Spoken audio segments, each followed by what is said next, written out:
بسم اللہ الرحمن الرحیم۔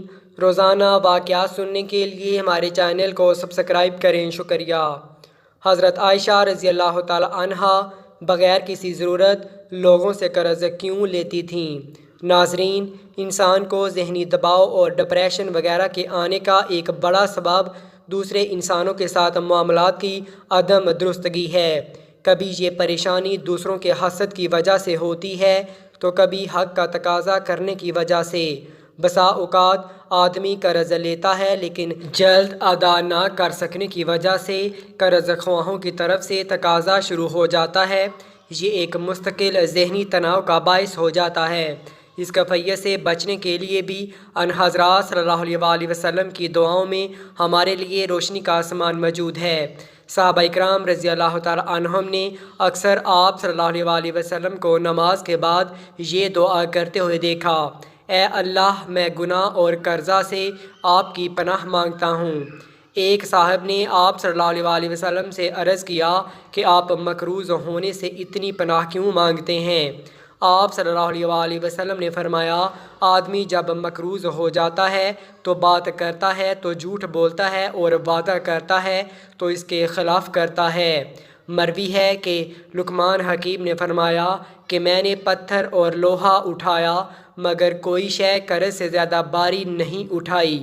اس طرح ابو امامہ انصاری رضی اللہ تعالیٰ عنہ کو آپ صلی اللہ علیہ وآلہ وسلم نے مسجد میں ایسے وقت میں دیکھا جب کہ نماز کا وقت نہیں تھا۔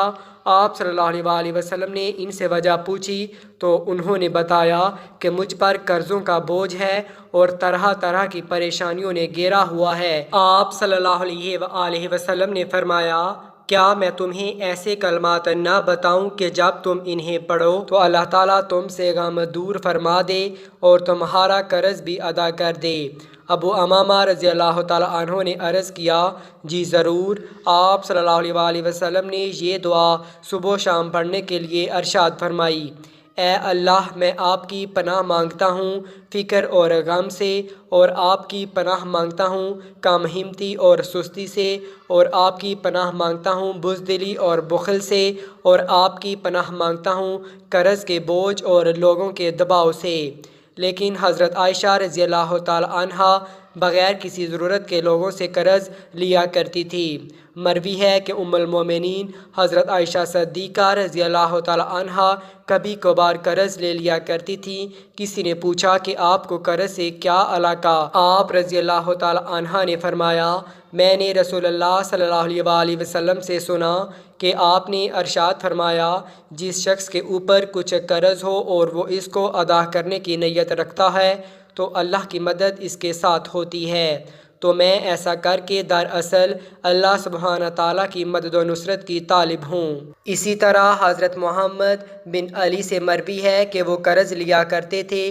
کسی نے پوچھا کہ آپ قرض کیوں لیتے ہیں جب کہ آپ کے پاس تو اتنا مال ہے؟ فرمایا: اس لیے کہ نبی کریم صلی اللہ علیہ وآلہ وسلم نے فرمایا: اللہ قرض دار کے ساتھ ہے جب تک کہ وہ قرض ادا نہ کر دے، لہٰذا میں یہ پسند کرتا ہوں کہ اللہ سبحانہ تعالیٰ میرے ساتھ ہو۔